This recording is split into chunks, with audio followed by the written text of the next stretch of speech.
अगर आपके घुटनों में दर्द रह रहा है, एक जगह पर बैठने के बाद जैसे ही उठते हैं, घुटनों का दर्द बढ़ जाता है, या फिर सुबह जब सोकर उठते हैं, तो भी घुटनों में दर्द रहता है, या अगर आप ज़्यादा चलते हैं, खासकर सीढ़ियाँ चढ़ते हैं, तो घुटनों में काफ़ी दर्द रहता है या घुटनों से कट-कट की आवाज़ आती है, या अगर आपको ऑस्टियोआर्थराइटिस की समस्या है, ग्रेड 1, ग्रेड 2 या ग्रेड 3 तक, तो आज मैं आपको एक ऐसा उपाय बता रही हूँ, इसमें कुछ ऐसे आसान से एक्सरसाइज बता रही हूँ, जो आप अपने घर में आराम से बैठकर कर सकते हैं। और इसे करने से आप देखेंगे कि आपकी घुटने की जो ऑपरेशन करवानी पड़ेगी, उसकी नौबत नहीं आएगी। लेकिन आज जो उपाय बता रही हूँ, उसे बहुत ध्यान से सुनिएगा, क्योंकि इसमें मैं वो गलतियाँ भी बताऊँगी जो अक्सर लोग कर बैठते हैं और जिसके कारण घुटने हमारे उम्र से पहले खराब होने लगते हैं या फिर घुटनों की परेशानी शुरू हो जाती है। नमस्कार, मेरा नाम प्रीति देव है। मैं मास्टर्स हूँ फूड साइंस एंड न्यूट्रिशन में और आप सभी की हेल्थ ट्रेनर हूँ। दोस्तों, घुटने जब खराब होते हैं तो अक्सर बोला जाता है कि घुटनों के बीच में गैप जो हैं वो बढ़ गई हैं। ये दोनों ही चीज़ें होती हैं, गैप बढ़ती भी हैं और गैप कम भी होती हैं। तो सबसे पहले हम समझते हैं कि गैप बढ़ना किसको बोलते हैं। अगर ये दोनों घुटने के बीच में गैप बढ़ती हैं, तो घुटने ऐसे टेढ़े हो जाते हैं। अब यहाँ गैप बढ़ेगी दोनों के बीच में, तो ऐसे टेढ़ी हो जाती है। इसको हम बो लेग्स बोलते हैं और ये ऑस्टियोआर्थराइटिस के केस में देखने को मिलती है, क्योंकि क्या होता है कि अंदर की साइड से घुटने घिस जाते हैं या इधर साइड से घुटने घिस जाते हैं, तो घुटने टेढ़े होते हैं, जिससे हमारी चाल में लचक आनी शुरू होती है। तो आपको क्या करना है, इसके लिए भी मैं बताऊंगी आपको क्या करना है। वापस से घुटने में जो गैप, इसको हम बढ़ना बोलेंगे, जो वो एक का है। लेकिन अब ये जो हमारा घुटना है, इसमें इसके ऊपर एक हड्डी रहती है और जोड़ के ऊपर और जोड़ के नीचे भी हड्डी रहती है, लेकिन दोनों हड्डियां अलग अलग रहती हैं कुछ इस प्रकार से। अब इस अलग अलग हड्डियों के बीच में मांसपेशियां होती हैं, जैसे ये दोनों उंगलियां हैं। मांसपेशियों से यहाँ पर ये घुटने एक दूसरे से जुड़े होते हैं और बीच में एक हड्डी होती है जिसे पटेला बोलते हैं। तो कई बार यह पटेला को जब आप छू कर देखते हैं, आपको सबसे पहले यही छू कर देखना है। ये पटेला अगर बिल्कुल नहीं घूमती है, ये जाम हो रही है, आपको चेक करना है, तो आपको सतर्क होना है। ये पहला और फर्स्ट साइन होता है, जिसे अक्सर हम इग्नोर करते हैं और कोई बताता भी नहीं है। ये जाम होने जब शुरू होते हैं, तो यहाँ पर साइनोवियल फ्लूइड की कमी हो जाती है और इसे साइनोवियल फ्लूइड को हम आम भाषा में चिकनाई और ग्रीस बोलते हैं। अब यह कम क्यों होती है, ये भी मैं वीडियो में बताऊंगी, और इसे कैसे ठीक किया जाए। तो इसके लिए आपको कुछ चीज़ें खानी भी पड़ेंगी और साथ में जो उपाय बता रही हूँ एक्सरसाइज वाली, वो भी करनी होगी। तो सबसे पहले एक्सरसाइज शुरू करने के पहले मैं आपको बताती हूँ कि ये दोनों ही घुटने के बीच में धीरे धीरे घिसने के कारण, साइनोवियल फ्लूइड खत्म होने के कारण बीच की कुशन पतली होती चली जाती है, तो एक दूसरे से हड्डियां रगड़ खाने लगती हैं और रगड़ खाती है तो घिसती हैं, जिसके वजह से गैप कम हो जाता है। तो हमें ये गैप को बढ़ाना है, ये वाले गैप को बढ़ाना है और ये दोनों पैर के टांगों के बीच में गैप को कम करना है। बस इतना ध्यान रख लेंगे तो आगे चलकर घुटने बदलवाने की नौबत नहीं आएगी और इसे आप घर में ही कर सकते हैं। तो चलिए हम जानते हैं कि कौन कौन सी गलतियां हमें नहीं करनी है। जैसे ही घुटनों में दर्द शुरू होती है, तो आपको कभी भी ज़्यादा एक्सरसाइज नहीं करना है, घबराना नहीं है। अक्सर लोग बहुत तेज़ी से टहलना शुरू कर देते हैं, तेज़ी वाले एक्सरसाइज शुरू कर देते हैं, ज़्यादा मेहनत करने लगते हैं। जब आप ज़्यादा देर खड़े रहते हैं, ज़्यादा भाग दौड़ करने लगते हैं, ज़रूरत से ज़्यादा एक्सरसाइज करते हैं, तो वैसे लोगों में कम उम्र में ही घुटने खराब हो जाते हैं। तो ऐसा आपको नहीं करना है, इसे वियर एंड टियर बोलते हैं। दूसरी जो होती हैं कि हम ज़्यादातर बैठकर एक ही जगह काम करते हैं और आराम बहुत कर लेते हैं, घुटनों की स्ट्रेचिंग नहीं करते हैं, तो ब्लड का सर्कुलेशन रुकता है और उसके कारण भी घुटने खराब होते हैं। तो हम जो आज जानेंगे इस वीडियो में, आसान से टिप्स। सबसे पहले नंबर पे कौन सी एक्सरसाइज करना है, सबसे पहले नंबर पे हमें अपनी जो कमर होती है उसको, यहाँ की एक्सरसाइज करनी है। घुटने खराब होने के सबसे पहला कारण कमर से ही शुरू होता है, तो इसको मोबिलाइज हम कैसे करेंगे वो देखते हैं। तो हमें क्या करना है, एक जगह पर बिछावन पे आराम से ऐसे लेट जाना है और अपनी टांग को ऐसे रखना है, सीधा रखना है टांग को, दोनों टांग को सीधा रखना है और इसे हल्का सा ऊपर उठाना है, टांग को ऊपर उठाइए, नहीं है सीधा करके उठाना है, ऊपर उठाना है और ऊपर उठा के उठाने के बाद आपको हल्का सा इसे मोड़ना है। जब इस तरीके से उठाकर आप मोड़ते हैं, नीचे से इसे नहीं मोड़ना है, याद रखिए। ऊपर जब आप सीधा करके उठाएंगे, इतनी उठानी है, इससे ज़्यादा नहीं उठानी है, और उसके बाद आपको ऐसे मोड़ना है। वो वाली टांग को मोड़ के रखना है, नहीं तो कमर में दर्द होगी। ये वाली दूसरी टांग जो है, जो आपकी सही है, उसको मोड़ के रखिए। मोड़ के यानी कि ऐसे नहीं, आपको ऐसे मोड़ना है, ठीक है। इस तरीके से आराम से मोड़ के रखें और फिर ये एक्सरसाइज करें, नहीं तो कमर में दर्द हो सकती है। ऐसे हल्का ऊपर उठाया, इस तरह से मोड़ा, और उसके बाद इसे बाहर की तरफ, इसे फ्लेक्शन बोलते हैं, बाहर की तरफ आप ऐसे लेकर जाएंगे। आपको वहां पे स्ट्रेच महसूस हो रही है कमर के पास? हाँ। और क्या गलती करते हैं लोग कि घुटने को मोड़ देते हैं। घुटने को नहीं मोड़ना है, सीधा रखना है पैर को, इस तरीके से रखना है। और इस एक्सरसाइज में होल्डिंग नहीं करनी है, रुकना नहीं है, और वापस से इसे यहाँ लाकर सीधा कर लेना है। अब आप एक बार करके दिखाएं।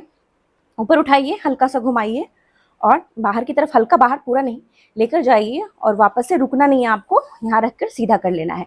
हाथ में अगर बहुत दर्द रह रही है तो मात्र 15 बार ही करना है, यानी कि 15 काउंट। दूसरे सप्ताह में आपको 20 बार और तीसरे सप्ताह में इसे 30 बार करेंगे। तो इससे क्या होगी, कमर में मोबिलाइजेशन होगी और वहाँ पे चिकनाई आएगी, जिससे कमर भी दर्द ठीक होगा और ये लचक वाली प्रॉब्लम दूर होगी, और आगे चलकर घुटने और ज़्यादा खराब नहीं होंगे। दोनों टांग को आप खोल के रख सकते हैं, सीधा रखना है। जिस घुटने में समस्या है उस वाले इस तरीके से आपको हल्का सा अपने टांग को ऊपर उठाइए, ऊपर उठाइए, और बस इतना सा दूरी में ऐसे रखे रहना है। इससे हमारी मांसपेशियों के, इतना सा रखना है, मांसपेशियों में, यहाँ जो मांसपेशियां जुड़ी हुई हैं इनमें मजबूती आती है ऐसा करने से, क्योंकि टांग को अपना काम करना पड़ता है। यहाँ पे आपको थोड़ा मेहनत लग रही है ना, वहाँ पे भी मेहनत लग रही है ना, दोनों में, जांग पे भी लग रही है और यहाँ भी लग रही है ना, खींच रहा है ना, तो ये टांग में मजबूती आती है। ऐसा आपको कितने देर तक रखना है, तो 5 सेकेंड तक, 1 2 3 4 5 सेकेंड तक, और फिर नीचे ऐसे करना है आपको। ऐसे करने से मांसपेशियां मजबूत होंगी, मांसपेशियां मजबूत होंगी तो घुटने आपके ज़्यादा खराब नहीं होंगे, और खराब है तो वो भी ठीक होने शुरू होंगे। तो ये भी एक्सरसाइज आपको पहले सप्ताह में जैसा बताया, लिख लीजिए कहीं पे, 15 बार, दूसरे सप्ताह में इसे 20 बार, तीसरे सप्ताह में इसे 25 बार या 30 बार। इससे ज़्यादा 30 काउंट से ज़्यादा आपको नहीं करनी है। एक्सरसाइज, दूसरे एक्सरसाइज में क्या करना है कि इसे अपनी तरफ खींचना है, इस तरीके से। अब जब अपनी तरफ खींचेंगे तो ये अक्सर लोग गलती करते हैं कि यहाँ पर पैर को ऊपर उठा लेते हैं। ऐसा गलती नहीं करनी है, ये बिल्कुल सीधा करके खींचना है और 5 सेकेंड तक खींच के रखना है। खींचिए, आप अंदर खींचिए, 1 2 3 4 5, ये नीचे होना चाहिए। यहाँ पे स्ट्रेच महसूस हो रहा है, खिंचाहट हो रही है, वो जरूरी है। अगर आप उसे खींच रहे हैं और अगर आपको स्ट्रेचिंग महसूस नहीं हो रही है तो ये एक्सरसाइज आपके काम की नहीं है। दूसरा हार्ट जो होता है यहाँ पे होता है, जिसे हम पिंडलियों में बोलते हैं काफ मसल्स। अब ये जो हम, जितनी हमारी खून है वो नीचे की तरफ जाती है। हम जब भी खाना खाते हैं तो जितनी ग्लूकोज होती है, जितनी जिसके कारण इंसुलिन रेसिस्टेंस होता है, डायबिटीज होता है, वो भी एक कारण होता है घुटने खराब होने का। तो उसका कारण है कि हम ज़्यादातर एक जगह पर बैठकर काम करते हैं या लेटे रहते हैं, तो हमारे शरीर की सारी खून, सारी जो शुगर हैं वो यहाँ पर जमा हो जाती हैं, जिसके कारण धीरे धीरे वहाँ पर इन्फ्लामेशन और सूजन घुटनों में देखने को मिलता है और बहुत सारी समस्याएं शुरू होती हैं। तो अगर आप ये एक्सरसाइज करेंगे स्ट्रेचिंग वाली, तो जो ब्लड है, खून है, जो गंदा खून है, वो वापस से पंप होगा और जाकर वो साफ होगा, पूरे शरीर में जाएगा, तो वो प्यूरिफाई होगा, जिससे आपको ऑक्सीजन का फ्लो बढ़ेगा। तो इस वाले स्ट्रेचिंग को भी बहुत आसान है, जैसे मैंने बताया, पहले वीक में 15 बार, दूसरे वीक में 20 बार, तीसरे सप्ताह में 25 से 30 बार आप कर सकते हैं। अब इसके बाद अगर कुछ लोग ये मोड़ खुद से नहीं मोड़ पाते हैं, कुछ लोगों की ये जाम हो जाती है, वो कैसे करेंगे, तो आप यहाँ पर दुपट्टे का प्रयोग कर सकते हैं। जैसा यहाँ पे दुपट्टा या कोई भी कपड़ा लेना है, आपको अपनी हाथ में पकड़नी है, हाथ में पकड़िए और ये उंगली के पास इस तरीके से लगा देनी है, ज़्यादा नीचे नहीं। आप खुद से खींचिए, इसे खुद से खींचिए। इस तरीके से आप आसानी से बैठे बैठे इसे खींचकर इस एक्सरसाइज को कर सकते हैं। खींचना है, 5 सेकेंड तक रखना है और छोड़ देना है। ये घुटनों के लिए बेस्ट एक्सरसाइज होती है। ठीक है, तो ये समझ आ गया। अब हम जानेंगे गैप की प्रॉब्लम को कैसे ठीक करना है। तो सबसे पहले ये गैप की प्रॉब्लम को हमें कैसे ठीक करना है वो जानते हैं।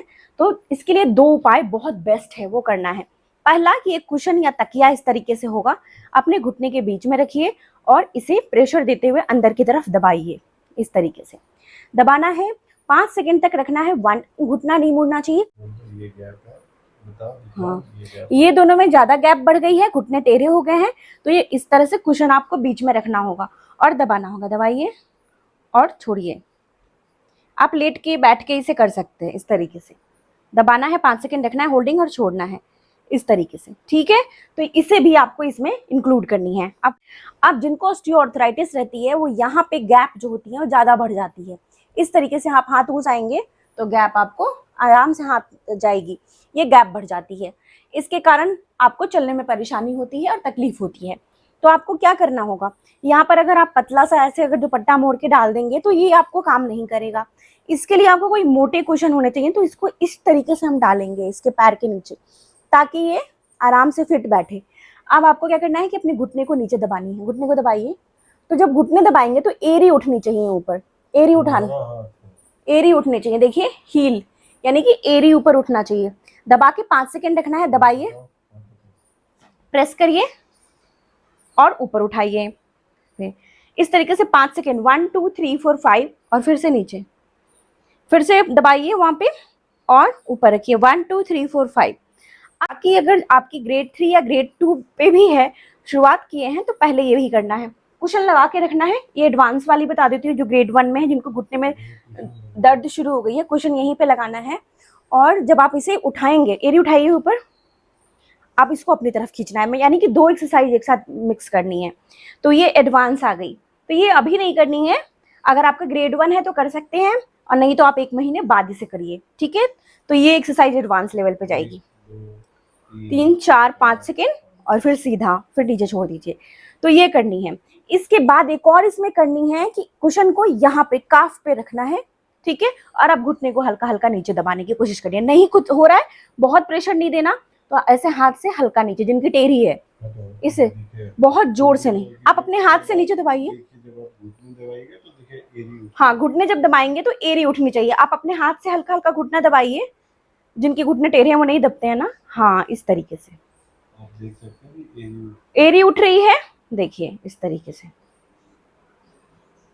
तो आपको ऐसे एक्सरसाइज करनी है बस। अब जब एक्सरसाइज खत्म हो जाए, एक्सरसाइज के लास्ट में, तो एक स्ट्रेचिंग एक्सरसाइज करनी काफी जरूरी होती है, तभी एक्सरसाइज अच्छे से काम करती है। अब वो स्ट्रेचिंग एक्सरसाइज के लिए क्या करना है, दोनों टांग को आप ऐसे रखें, स्ट्रेच करना है और खुद से इसे अंदर खींचें और 5 सेकंड के लिए रखें और छोड़ दें। 3 बार बस ऐसे करना है, 1 2 3 4 5 छोड़ दें। नहीं, बाहर की तरफ नहीं, सीधा छोड़ देना है, बाहर की तरफ नहीं करना है। फिर से खींचे, फिर छोड़े, रिलैक्स करें, रिलैक्स यानी कि सीधा, हाँ। फिर से खींचे 5 सेकंड, फिर से रिलैक्स। 3 बार कर लिया, अब छोड़ दे, पैर को छोड़ दे। अब थोड़ी देर आराम करें, कम से कम 2 से 3 मिनट आराम करना काफी आवश्यक है। एक्सरसाइज करके तुरंत से बिछावन से उतर के दौड़ने लगना सही नहीं है। अगर आपके घुटने खराब होने लग गए हैं, आपको ऐसा लग रहा है कि दर्द शुरू हो गई है, तो ज्यादा दौड़ भाग नहीं करिए। जीरो ग्रेविटी एक्सरसाइज बोली जाती है, यानी कि जिसपे बिना वजन की व्यायाम होती हैं, स्ट्रेचिंग व्यायाम्स, वो एक घुटने के लिए बेस्ट होती हैं। तो आपको यही करना है अगर आप घुटने को बचाना चाहते हैं। दूसरी सावधानी बरतनी है कि जब आपको ज्यादा चलना है या ज्यादा देर खड़े होना है या फिर बैठना है, तो उस दौरान आप घुटने के कैप्स आते हैं, बेल्ट होते हैं, नी बेल्ट बोलते हैं, वो लगानी है, ठीक है। वो नहीं है, दुपट्टा बांध लेना है, तब चलना है, यानी घुटने को सपोर्ट मिलना चाहिए ताकि आपके घुटने खराब नहीं हो जल्दी। तीसरा, ये शुरू कर दीजिए, अगर आपकी उम्र 35 है, उससे ज्यादा है, तो नी कैप लगाकर ही आपको चलना है, अगर आपका वजन ज्यादा है तो, क्योंकि घुटने पे प्रेशर पड़ती है, तो एक सपोर्ट चाहिए, ठीक है। तो वो आपको लगा के रखना है, या पैर में एक टॉवल पतला सूती कपड़े का बांध कर तब आपको काम करनी है, अगर ज्यादा देर खड़े रहते हैं। या फिर अगर आप ड्राइविंग कर रहे हैं, जो लोग ड्राइव करते हैं, जैसे मान लो ट्रक ड्राइव कर रहे हैं, कार ड्राइव कर रहे हैं, या लंबे ट्रेवल पे जाते हैं, एरोप्लेन में जा रहे हैं, तो बैठना पड़ता है, या कार में बैठना पड़ता है, बस में बैठना पड़ता है, ट्रेन में बैठना पड़ता है, तो उस दौरान काफी दर्द होने लगती है घुटनों में। तो आपको उसमें क्या करना है, बैठे बैठे भी वही जो स्ट्रेचिंग बताया था, अंदर की तरफ खींचे छोड़े, रुकना नहीं है, छोड़े खींचे छोड़े। इस तरीके से ऑफिस में भी बैठे बैठे अगर आप करते हैं तो इंसुलिन रेसिस्टेंस की प्रॉब्लम नहीं आती है, डायबिटीज कंट्रोल होती है। खाने के बाद इसे आप हर खाने के बाद कम से कम 100 काउंट्स करेंगे, 100 बार करेंगे। ऐसा करेंगे तो आपको ये सारी प्रॉब्लम नहीं आएगी और घुटने खराब होने से आप बचा लेंगे। तो ये इंसुलिन रेसिस्टेंस भी और डायबिटीज़ भी बहुत बड़ा कारण होता है घुटने खराब होने के।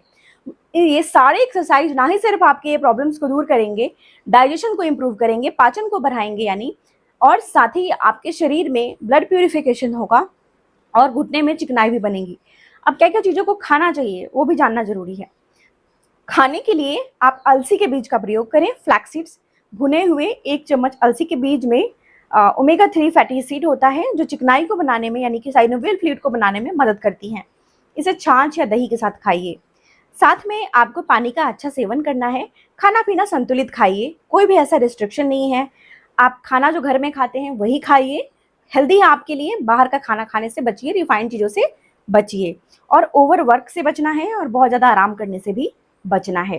तो ये सारी सावधानियां लेनी है। अगर आपको ये जानकारी अच्छी लगती है तो मुझे ज़रूर से लिख कर बताइए। दर्द काफ़ी रह रहा है तो थोड़ा सा हल्के तेल से मालिश कर लीजिए। कोई सा भी तेल आप गर्म करके हल्का मालिश कर सकते हैं। सुबह में बिछावन से उठने के पहले इस एक्सरसाइज को करना है, और रात में आपको सोने से पहले बिछावन पे एक्सरसाइज को कर लेना है। बस 2 ही वक्त करना है, इससे ज़्यादा नहीं करनी है। अगर आपकी ऑस्टियोआर्थराइटिस या घुटने की दर्द ग्रेड 1 पे, ग्रेड 2 या ग्रेड 3 पे है, तो इसे आप बिल्कुल ठीक कर सकते हैं, ऑपरेशन से आप बच सकते हैं। लेकिन अगर ग्रेड 4 तक चली गई है तो इसे डॉक्टर की सलाह लेना काफ़ी आवश्यक रहेगा, क्योंकि ग्रेड 4 बहुत ज़्यादा एडवांस हो जाता है। लेकिन फिर भी आप ये जीरो ग्रेविटी की एक्सरसाइज कर सकते हैं। बहुत सारे लोग उससे भी अपना फ़ायदा उठा लेते हैं और घुटने को ऑपरेशन से बचा लेते हैं। आज की जानकारी यहीं तक थी। आई होप आज की जानकारी आप लोग को बेहद इन्फॉर्मेटिव लगी है। इसे लाइक और शेयर ज़रूर करिएगा, और मुझे लिखकर बताइएगा कि आपके घुटने में क्या समस्या है और आप कहाँ से इस वीडियो को देख रहे हैं। तब तक अपना बेहद ख्याल रखिए। सबसे ज़रूरी मुस्कुराना नहीं भूलिए। मुस्कुराते रहिएगा। शुक्रिया।